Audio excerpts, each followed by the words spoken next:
Thank you all for coming to our pinning ceremony today. Pinning is a little bit different. Thank you. I'm used to just yelling. Okay. Thank you for coming today. The pinning ceremony for nurses is a little bit different than graduation.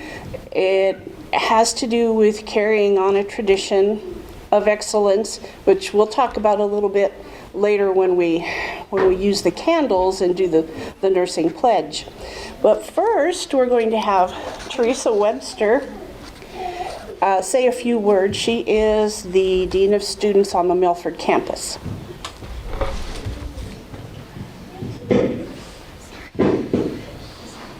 Good morning and welcome. Okay. So I'm going to stand sideways because really my words are for you also. You'll have to just hopefully it's my good side, right? One doesn't have to search very long for news stories about the need for, nursing and healthcare professionals. Licensed practical nurses are especially in high demand in the U.S.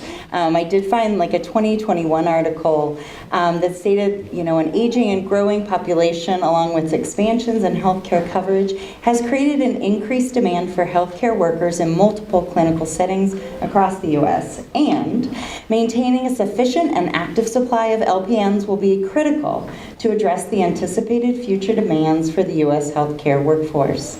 This article also shares a prediction from the Health Resources and Service Administration that estimates that by 2030, there will be a projected national shortfall of over 150,000 full-time LPNs. So thank you for helping fulfill that shortfall. But statistics aside, as someone who has had 3 of my grandparents who needed various lengths of stay in nursing homes at the end of their lives, who had a child who spent his first few weeks in the NICU, and another child who had a gnarly tumor when he was a toddler that required a whole host of visits with specialists and various procedures, I personally have so much appreciation for the genuine care and love that these nursing staff gave to my loved ones.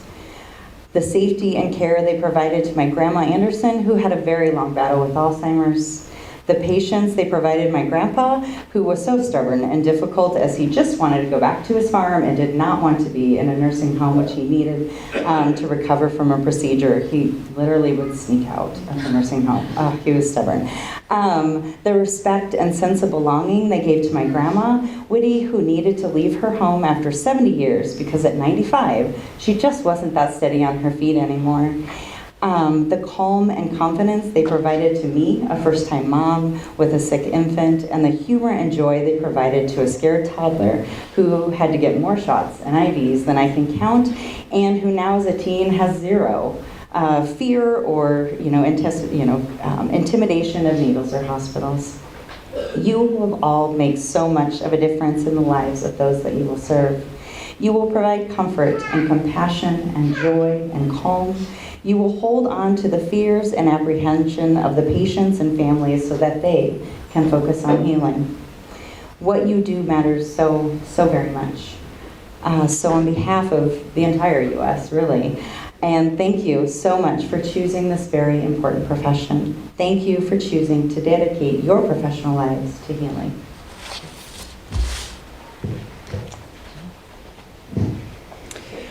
Welcome everybody, I'm Jill Sand, Dean of Health Sciences here at Southeast Community College, and it is one of my favorite things to come to pinning, and I thankfully get to go to 3 of them today to celebrate students in our different professions. I'm going to do the same thing, Teresa, most of my words are for you guys. Congratulations, you did it! We know that it took a lot of hard work, that you spent lots of late nights studying and doing care plans, long days of clinical, and wondering if you really understand what you're learning and how, and if you'll pass your classes, and you have done it. And we are very, very, very proud of you. To your friends and family, thank you. Your investment in these students as they have been with us is priceless. The encouragement you provided, the support, I'm sure you saw tears from many of them and had to kind of walk beside them. And for many nights they weren't involved in family activities or able to attend things. And we know that they do make a sacrifice in going to nursing school. And so we thank you and we give them back to you and hope you have a great Christmas and holiday break as they graduate and you get to celebrate with them. I want to welcome you to the healthcare team. You are coming into healthcare in a very, very important time in the midst of a nursing shortage. And your investment, your care, and the time that you take with patients will be vital to providing them the best care, avoiding mistakes, and being able to see great outcomes in patients as you care for them. And so welcome to the healthcare team. We hope you enjoy celebrating today. It's an honor to be here, and we look forward to watching your careers in nursing, seeing you potentially go on to further education, as well as just continue to be lifelong learners. So congratulations. We're proud of you.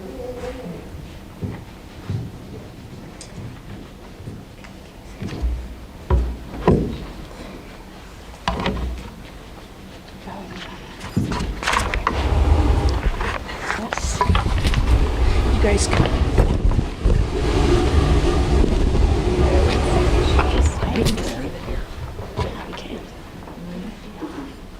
Did you guys want to go? Did you want to step downstairs so we can Slideshow.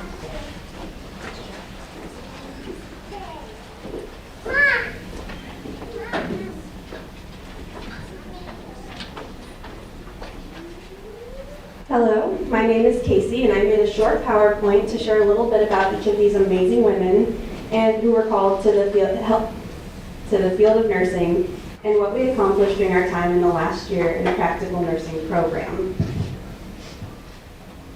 I don't have my hands yet. There, this one's quickly coming.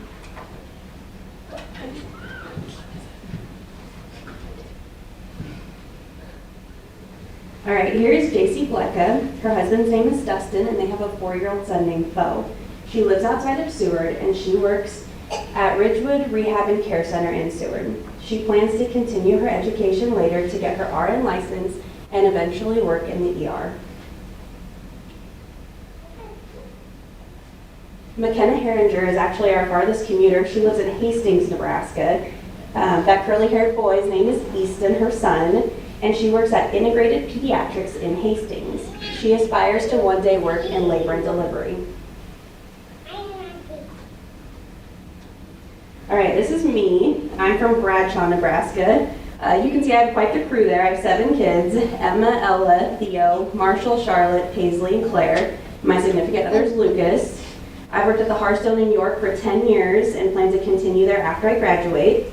I've been accepted into the healthcare management program next year, and then I'll do my RN in 2026. All right, here's Elizabeth Sanks. She has a husband, Brandon, and 3 kids, Braden, Lily, and Nolan. She also has 3 stepdaughters, Carly, Riley, and Ella. She lives in York, and she also works with me at the Hearthstone and is going to continue there. After graduation, she is going to take the next year off of school, but like the rest of us, has the intention to continue and get her RN. All right, and finally we have Rainey Urich. Her husband's name is Anthony, and her kids are Diesel, Bentley, Hemi, and Salem. She's from over by Phillips, and she works at Grand Island Regional Hospital in their med-surg department. She plans to get her RN and would like to work in labor and delivery. None of this would have been possible without our fearless leader, Diane. Diane Weber, we had many great instructors over the last year, but Diane is our on-campus instructor here at Milford. She started as a nurse in 1976 and has been teaching at SEC since 2001. We were so fortunate to glean from her wealth of knowledge and loved all of her stories about her cats.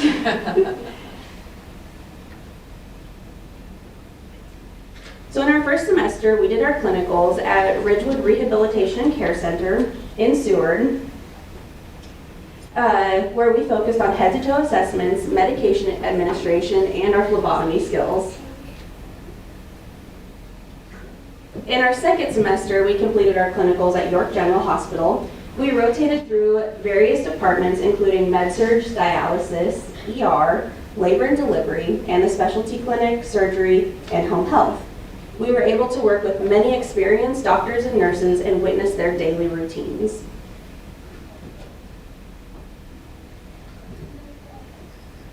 These last few slides consist of images of us learning and practicing our skills that include catheterization, phlebotomy, assessments, medication administration, tracheostomy suctioning, colostomy cares, G-tube feedings, NG tubes, IVs, and CVAD dressings, and many more.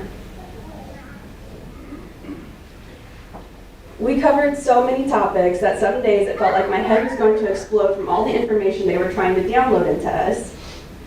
Some of the areas we covered were pediatrics, maternity, pharmacology, infections including sepsis, wounds, hormonal disorders, chronic illnesses, emergency situations, cancers, medication and IV calculations. I could go on and on. During our simulations, Diane would give us different scenarios and assigned roles, and we would have to use our clinical judgments and skills to care for the patients.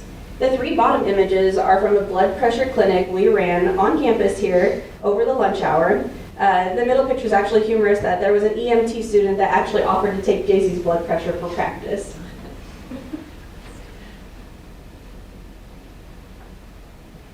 In conclusion, the practical nursing program was an incredible experience, but I won't lie and say there weren't times that we struggled. Whether it was sacrificing family time, rest, or free time, a lot of work went into our dream to become nurses. We had to study hard and make this a top priority to succeed.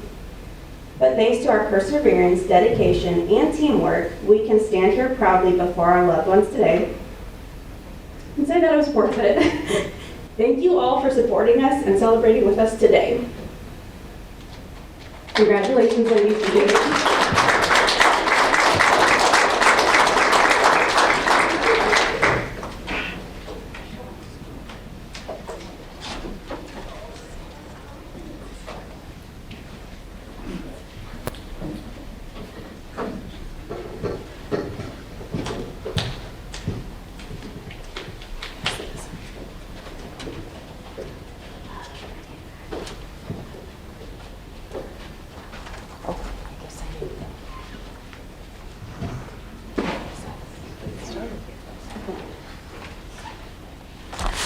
So now we come to the good part of pinning. Before I will introduce each student, and you are welcome when they're receiving their pin to come down and take pictures, and I told them not to rush through it, so feel free to come down if you want to. Before we start with that though, I want to give you a little bit of a history of the nursing pin and the pinning ceremony. And Diane Weber has been instrumental in this program that started in Geneva. Oh man, a long time ago, right? And then we moved here to the Milford campus and also do clinical, as they mentioned, at York General around this area. And we're committed to rural health care and providing nurses. As you mentioned, so many of the nurses are staying around the area and providing really a needed service. The pin actually started with someone called Florence Nightingale. Don't know if you've heard of her. Almost everyone has heard of Florence Nightingale back in the 1860s, and then came to the United States in 1880, so it has a really long, rich history. My husband said, pinning? What's pinning? And I'm like, it's very important. Some people might regard this pinning ceremony as an outdated tradition, but we all feel like it's really important, and it's a rich tradition that is really meaningful. The nursing pin is a badge of courage and hope. Nurses stay with their patients. They're with them 24 hours a day, 7 days a week. Nurses are present at the miracle of new life, all throughout life, and also at the time of death with their patients. The pin received by the students today has the lamp of knowledge on it, which represents the knowledge that they've gained throughout our program, but also the never-ending, continuing knowledge. And there are leaves that surround the lamp, and they represent the evolving growth of the nursing profession, as well as the growth of each individual nurse. As mentioned, this group of students has worked really hard, and I've had the privilege of being both their instructor and the program director. So now is the time where, one at a time, I'm going to announce them. While they're receiving their pin, Diane Weber will pin them, and they all have something they would like to say while they're receiving their pin. Ready? Okay, you ready? Just gonna grab it. Okay. First up is JC Blecka. JC would like to thank her husband first, because without him and his support, she would not have been able to get through this program and be standing here today. She would also like to thank her parents for supporting her and giving encouraging words along the way. Without the support of her husband's family, with the help of their son, this would not have been possible, so thank you. She wants to tell Nana, I did it. Thank you for pushing me to go back to school. To all the professors in this program who have helped answer questions and support the whole class. And I thank you, Diane. Thank you for putting up with this class and all the weird things we may have done. Without you laughing at us throughout the year, I'm not sure we would have made it out smiling. All right, McKenna Herringer. For her thank you note, she would like to say, words cannot describe how thankful I am for my parents who supported me through this journey. Thank you for watching Easton during many, many lab and clinical days. This has been the hardest year of my life, and I couldn't have done it without your endless love and support. Thank you. Casey Hubert. The biggest thank you is to her kiddos who have been the best cheerleaders for her throughout her educational journey. Also to Lucas, her parents, and best friend Beth for their unwavering support to see her succeed.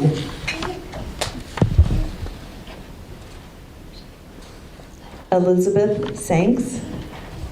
Elizabeth would like to thank her husband and children for being her support system and sacrificing everything they have this year to make this day possible.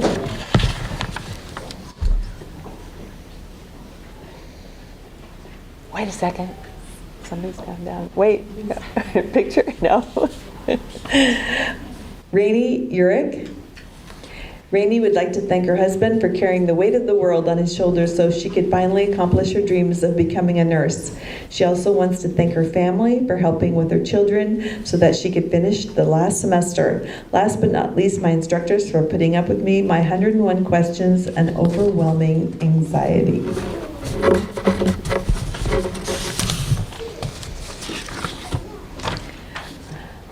Okay, I think we're to the candle lighting and their pledge. After that's finished, they'll walk out, and then please come back to room where the 224. Thank you.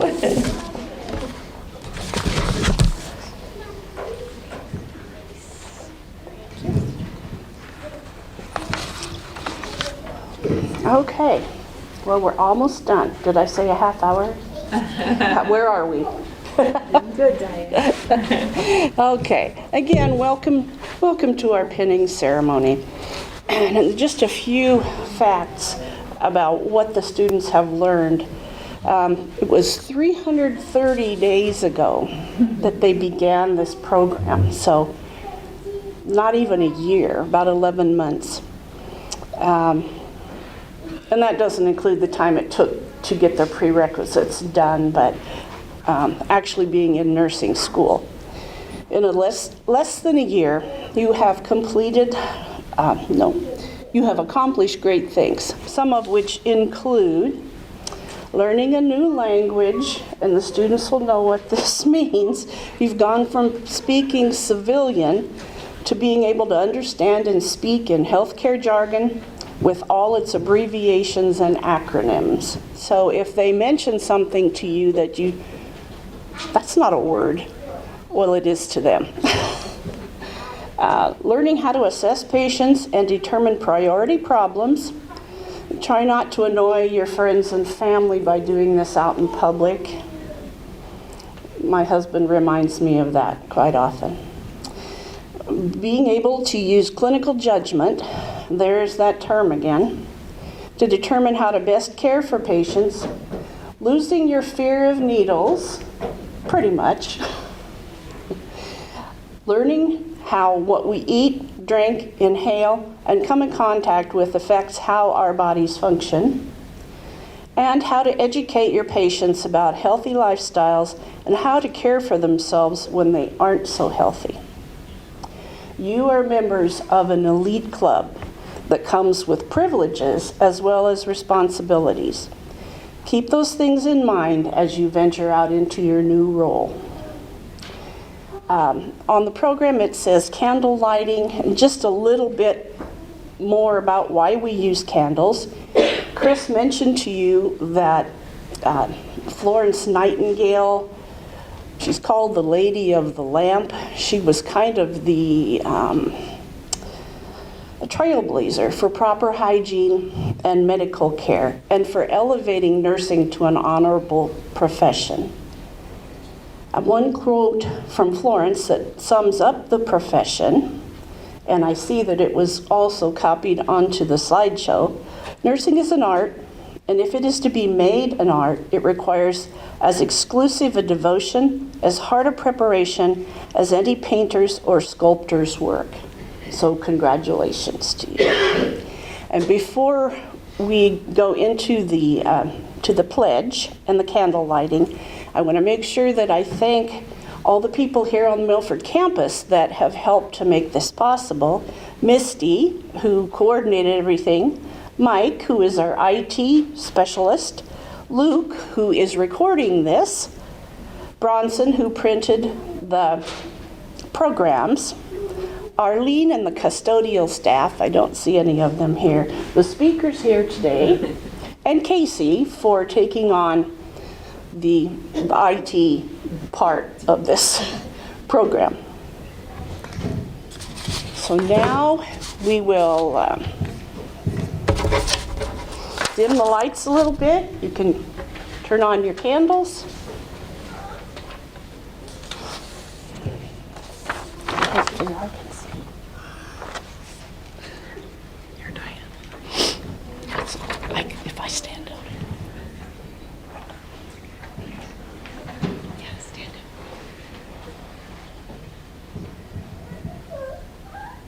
This is the nurse's pledge. I solemnly pledge to practice my profession faithfully. I will not knowingly administer any harmful drugs or treatment. I will do all in my power to elevate the standards of my profession. And I will hold in confidence all personal matters committed to my keeping. I will honor each individual under my care with the knowledge that they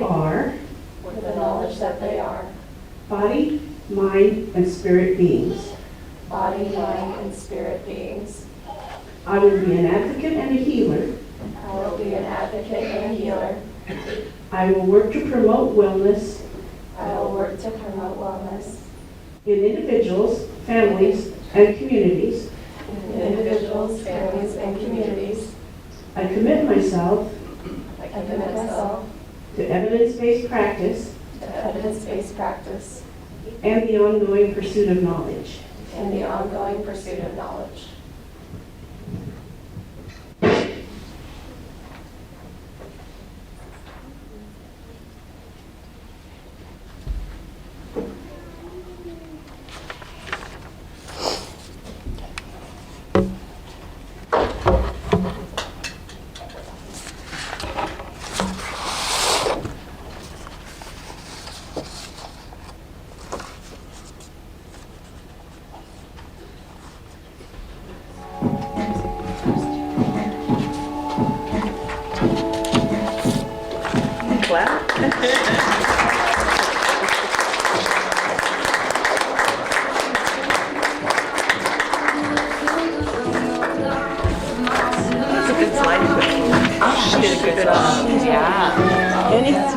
IT thing we had, you just ask Casey. Yeah. That's great. All right, I'm going to grab my stuff out of your office, and then I'll wait. We can walk together. Okay. Yeah, we can walk together. And then I'll come back and Hey, see what